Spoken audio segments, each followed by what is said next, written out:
Hello everyone, हामी चाहिँ class 12 को मोडर्न फिजिक्स स्टडी गरिरहेको थियौँ।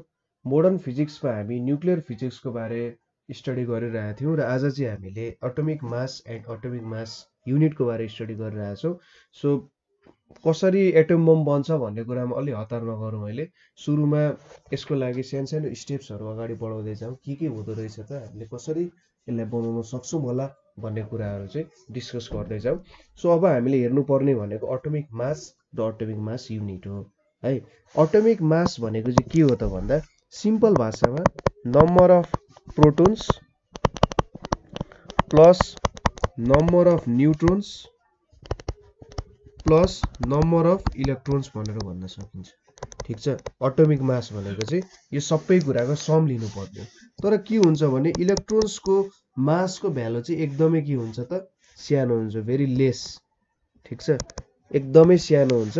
सो त्यो भएर चाहिँ हामी यो कुराले इन्क्लुड गर्दैनौँ, किनभने एटमिक मासमा यसले धेरै ठुलो असर गर्दैन।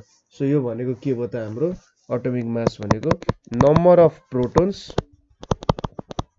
प्लस नम्बर अफ न्युट्रोन्सको समले चाहिँ के दिने भयो त, हामीलाई एटमिक मास दिने भयो। सो यति कुरा हामीले हेऱ्यौँ। अब के भयो त भन्दा, अर्को कुरा एटमिक मास युनिटको बारे पनि हेर्नुपर्ने छ। र हामीले यो कुरालाई चाहिँ के गर्छौँ त भन्दा,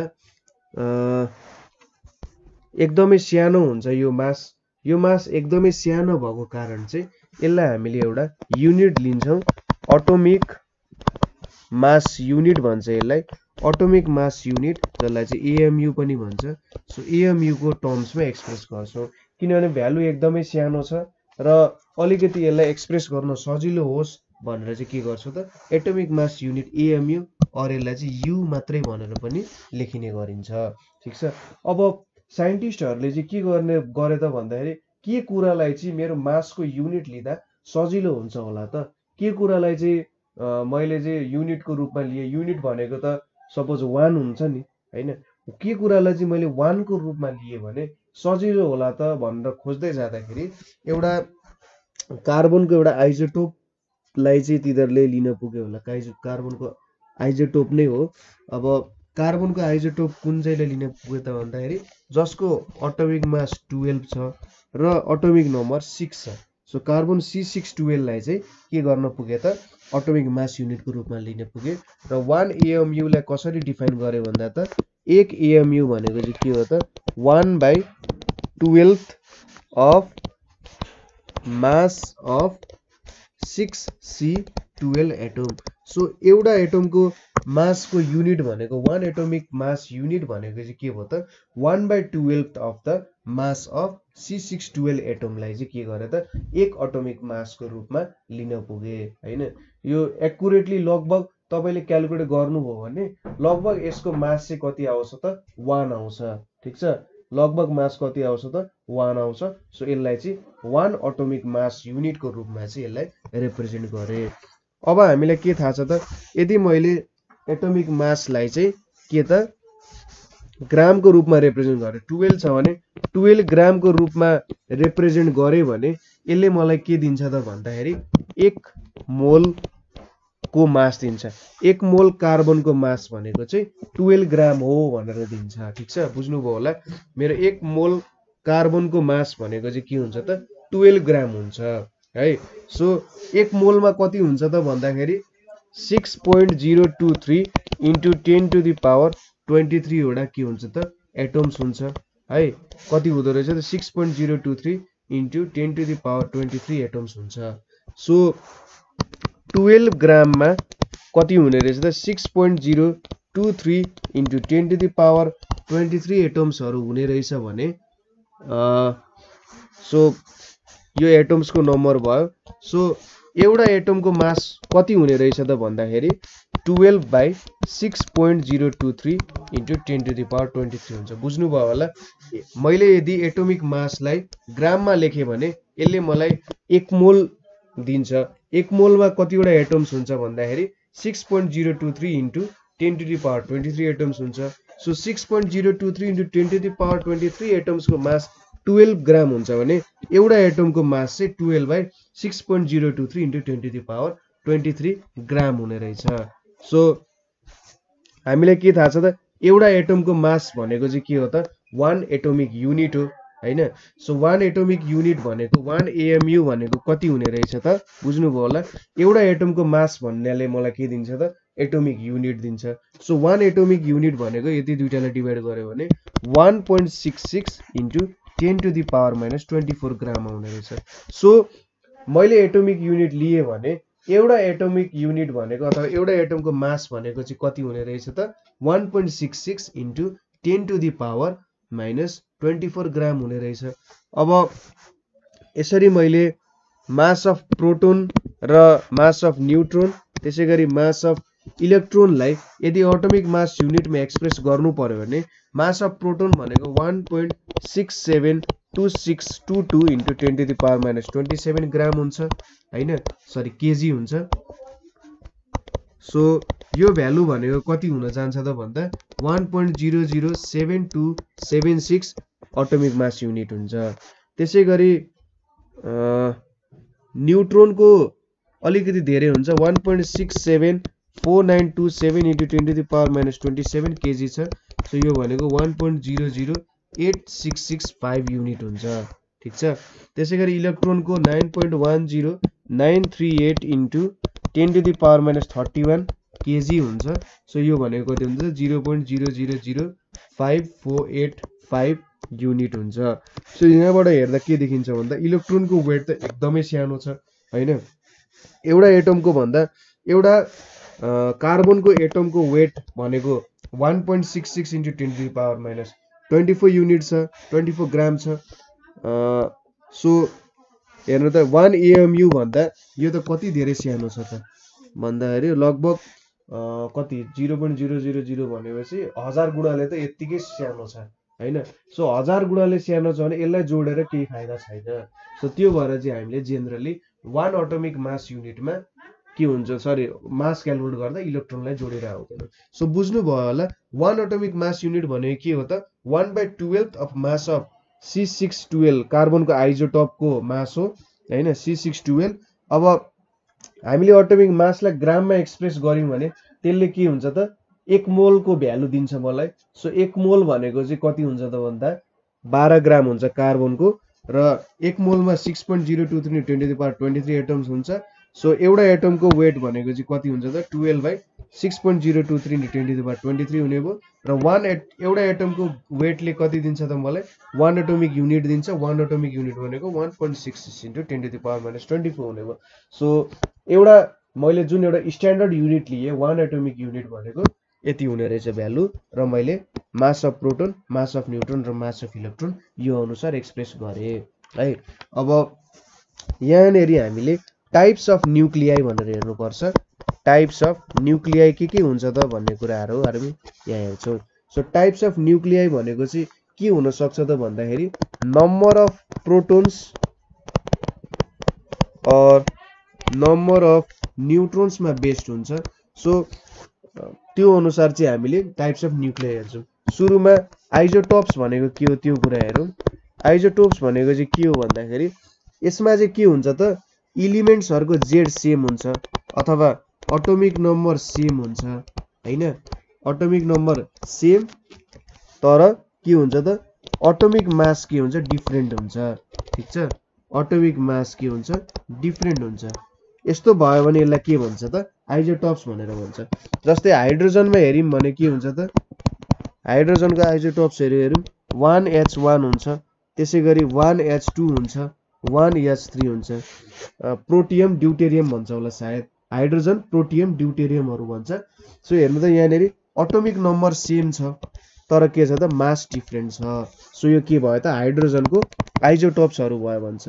हिलियममा पनि के हुन्छ त हिलियममा पनि 2He3 र 2He4 हुने भयो। सो यहाँनेरि पनि नम्बर सेम छ मास डिफरेन्ट छ। त्यसै गरी कार्बन त अघि हामीले भर्खरै एक्जाम्पल हेरिहाल्यौ। कार्बनमा जेनरली हामीले हेर्ने कार्बन भनेको 6C14 हुन्छ तर अर्को भनेको 6C12 पनि हाम्रो कार्बन भयो हैन। अर्को युरेनियम हुन्छ। युरेनियम भनेको हाम्रो जुन न्यूक्लियर फिजनमा युज हुने युरेनियम U238 र अर्को भनेको 92 U2 36 सरी U2 35 हुन्छ।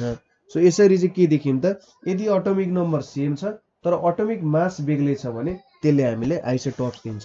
अर्को भनेको के हुन्छ त आइसोबार्स भनेर हुन्छ। आइसोबार्स भनेको चाहिँ के हुन्छ त भन्दा तिनीहरूको एटोमिक मास जुन हुन्छ जसलाई यसले रिप्रेजेन्ट गर्छ त्यो सेम हुन्छ तर एटोमिक नम्बर चाहिँ के हुन्छ जसलाई जेडले रिप्रेजेन्ट गर्छ त्यो चाहिँ डिफरेन्ट हुन्छ। सो यदि हाम्रो एटोमिक मास सेम तर एटोमिक नम्बर डिफरेन्ट भयो भने त्यसलाई आइसोबार्स भन्छ। सपोज 1H3 एन्ड 2H3 भन्ने हुन्छ। यहाँनिर चाहिँ के भन्न सक्यो त न्युट्रोन्सको नम्बर डिफरेन्ट हुन्छ भन्न सक्यो है। र अर्को यहाँनिर प्रपर्टी भनेको आइसोबार्सको के हुन्छ त भन्दाखेरि physical and chemical properties different हुन्छ। यसको र यसको फिजिकल र केमिकल प्रपर्टिज डिफरेन्ट हुन्छ। ठिक छ। त्यसै गरी अर्को भनेको हाम्रो 7N14 एन्ड 6C14 हेर्नु त atomic number sorry atomic mass same छ एटोमिक नम्बर डिफरेन्ट छ। सरी यहाँनिर हिलियम हो मैले हाइड्रोजन लेखेको छु। सो यहाँनिर के भयो त एटोमिक मास सेम भयो एटोमिक नम्बर डिफरेन्ट भयो। त्यसै गरी हामीले अक्सिजन र नाइट्रोजनको हेर्यौँ भने अक्सिजन 16 एन्ड यहाँ नाइट्रोजन 16 र 7। सो यहाँनिर हेर्नु त एटोमिक नम्बर डिफरेन्ट छ एटोमिक मास सेम छ। सो यस्तो खालको इलिमेन्टलाई चाहिँ के भन्छ त आइसोबार भन्छ। मैले भन्न बिर्सेको आइसोटोप्समा के हुन्छ त तिनीहरूको केमिकल बिहेभियर चाहिँ के हुन्छ त सेम हुन्छ। फिजिकल बिहेभियर अलिक डिफरेन्ट हुने भयो किनभने मास अलिकति बेग्लै छ। मास बेग्लै भएछ त फिजिकल प्रपर्टिज डिफरेन्ट हुन्छ। सो यसरी चाहिँ हामीले के हेर्यौँ त आइसोटोप्स र आइसोबार्सको डिफरेन्सहरू हेर्यौँ। अर्को भनेको अब आइसोटोन्स भनेर पनि हुन्छ। आइसोटोन्स भनेको चाहिँ के हो त भन्दा यदि न्युट्रोनको नम्बर सेम छ न्युट्रोनको नम्बर सेम छ भने त्यो भनेको चाहिँ के हुन्छ त आइसोटोन्स भनेर हुन्छ। Suppose 2He4 and 1H3। So यहाँनिर न्युट्रोन्सको नम्बर 2 छ यहाँनिर पनि न्युट्रोन्सको नम्बर 2 छ। सो यो भनेको के भयो त आइसोटोन्स भयो। त्यसै गरी 1H2 एन्ड 2He3 भनेको यहाँनिर न्युट्रोनको नम्बर 1 छ यहाँनिर पनि न्युट्रोनको नम्बर 1 छ। सो यो पनि एउटा आइसोटोन भयो।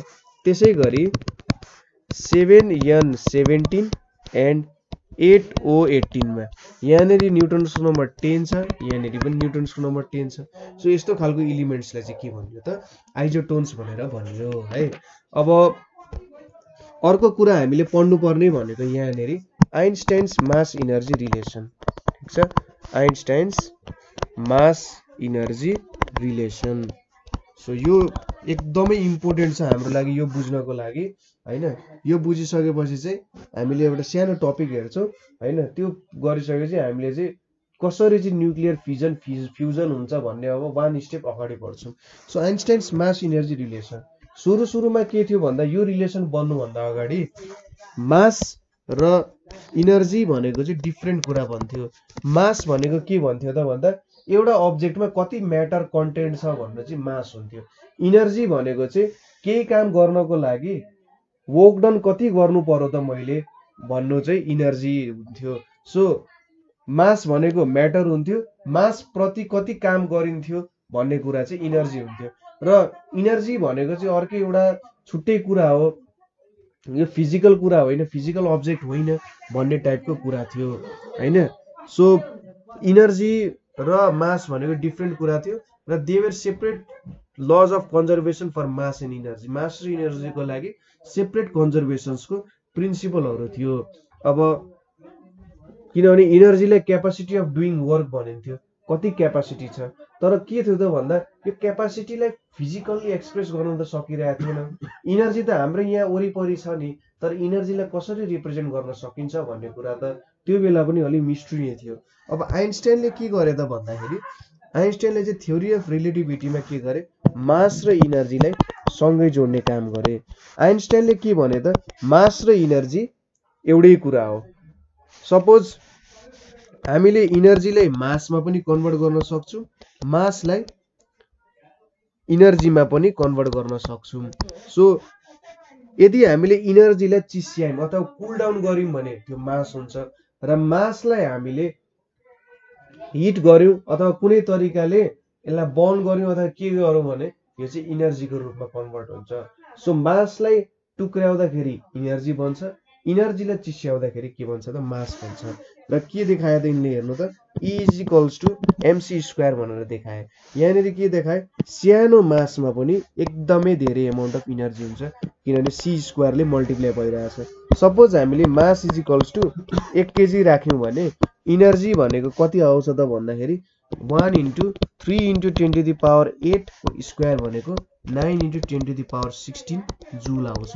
सो 9 × 10⁻16 जुल भनेको चाहिँ कति हो भन्दाखेरि यो एमाउन्ट अफ इनर्जी भनेको लगभग 2.5 × 10⁻10 किलोवाट आवर जति हो के। सो यसले के देखाउँछ त भन्दा एउटा मासमा सानो मासमा पनि huge amount of energy collect भइसकेपछि मात्रै त्यो मास क्रिएट हुने रहेछ भन्ने कुरा चाहिँ E is equals to mc स्क्वायरले देखाउन गयो हैन। सो मास र इनर्जी भनेको एउटै कुरा हो। मासलाई इनर्जीमा र इनर्जीलाई मासमा कन्भर्ट गर्न सकिन्छ। यो कुरा भनेको पहिले एक्सपेरिमेन्टली भेरिफिकेसन भइसकेको पनि कुरा हो हैन। धेरैवटा एक्सपेरिमेन्टले भेरिफाई गरिसकेको कुरा हो। मासलाई इनर्जीमा लान सकिन्छ र इनर्जीलाई मासमा पनि लान सकिन्छ भन्ने कुरा पनि भइसक्यो हो। जस्तै हाम्रो युनिभर्स पहिले फर्म हुँदा पनि के थियो त भन्दा इनर्जी थियो, पछि त्यो कुल डाउन हुँदै के भएको हो त मास भएको। सो आइन्स्टाइनले चाहिँ गरेको कुराले धेरैवटा प्रब्लमहरू चाहिँ सल्भ गर्न हेल्प गर्यो। र अब दुईटैलाई चाहिँ के गरियो त भन्दा एउटै मास इनर्जी कन्जर्भेसनको प्रिन्सिपलमा जोडियो। सो कन्जर्भेसन अफ मास र कन्जर्भेसन अफ इनर्जी भनेको बेग्ला बेग्लै कुरा होइन, यो चाहिँ सेम कुरा हो। एउटालाई भन्ने तरिका मात्रै डिफ्रेन्ट हो तर हामी चाहिँ सेम कुरा गरिरहेछौँ भनेर चाहिँ आइन्स्टाइनले भने। सो हाम्रो E is equals to mc square भनेको चाहिँ एकदमै इम्पोर्टेन्ट छ। यसलाई फिजिक्सको one of the most important relation भनेर पनि भनिन्छ अहिलेसम्म। फिजिक्सको दुनियाँलाई र लगभग पुरै दुनियाँलाई चेन्ज गर्ने एउटा खतरा इक्वेसन पनि हो यो। अब यति पढिसकेपछि मैले यो किन पढाएँ भन्दा यहाँ atomic mass unit in terms of energy हेर्नुपर्ने छ हामीले, ठिक छ, इन टर्म्स अफ इनर्जी हेर्नुपर्ने छ। सो हामीसँग के भयो त relation E is equals to mc square छ र हामीले अगाडि के डिराइभ गर्यौं त 1 एटोमिक मास युनिट भनेको 1.66 × 10⁻27 केजी छ। सपोज यो इनर्जीमा कन्भर्ट गर्यौं भने कति हुन्छ भनेर हेर्नु पर्यो भने 1.66 × 10⁻27 × 3 × 10⁸ को स्क्वायर यो भ्यालु कति आउँछ त 1.49 × 10⁻10 जुल आउँछ। अब हामीलाई के थाहा छ त 1.6 × 10⁻19 जुल भनेको चाहिँ 1 इलेक्ट्रोन भोल्ट हो। 1 इलेक्ट्रोन भोल्ट भनेको के हो त कुनै पनि इलेक्ट्रोनलाई 1 भोल्ट पीडीमा हामीले एक्सेलरेट गर्यौं भने त्यसले कति इनर्जी पाउँछ भन्नु नै के हो त 1 इलेक्ट्रोन भोल्ट हो, ठिक छ। 1 इलेक्ट्रोन भोल्ट भनेको कुनै पनि एउटा इलेक्ट्रोनलाई हामीले 1 भोल्टमा एक्सेलरेट गरायौं भने कति इनर्जी पाउने रहेछ त 1.6 × 10⁻19 जुल इनर्जी पाउने रहेछ। सो यहाँनिर हामीले इलेक्ट्रोन भोल्टमा कन्भर्ट गर्नु पर्यो भने हाम्रो इनर्जी कति त 1.49 × 10⁻10 बाई के गर्नु पर्यो त 1.6 × 10⁻19 गरेपछि इलेक्ट्रोन भोल्टमा कन्भर्ट हुन्छ यो।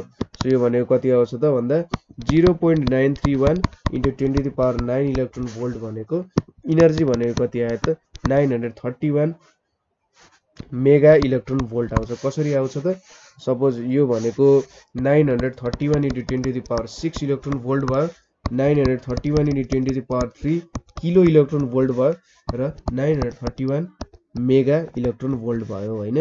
सो किलो पछि मेगामा लग्यो।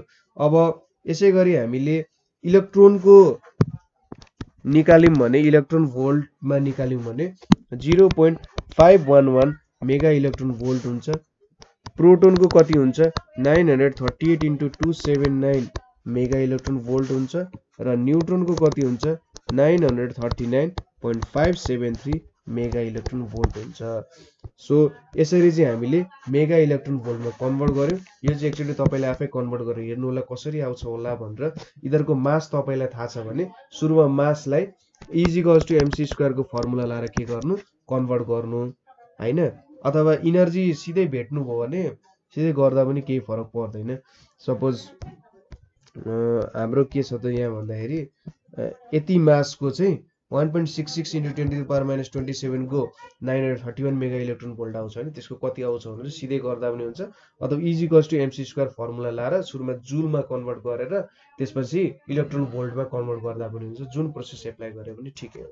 सो हामीले चाहिँ यहाँनिर के पढ्यौँ त भन्दाखेरि एटमिक मास युनिट, त्यसै गरी न्युक्लियाइको टाइप्सहरू, आइन्स्टाइन्स मास इनर्जी रिलेसन र atomic mass unit in terms of energy. So तपाईँले यहाँनिर मेन इम्पोर्टेन्ट कुरा बुझ्नुपर्ने भनेको atomic mass unit in terms of इनर्जीको कुरा चाहिँ मजाले बुझ्नुपर्छ।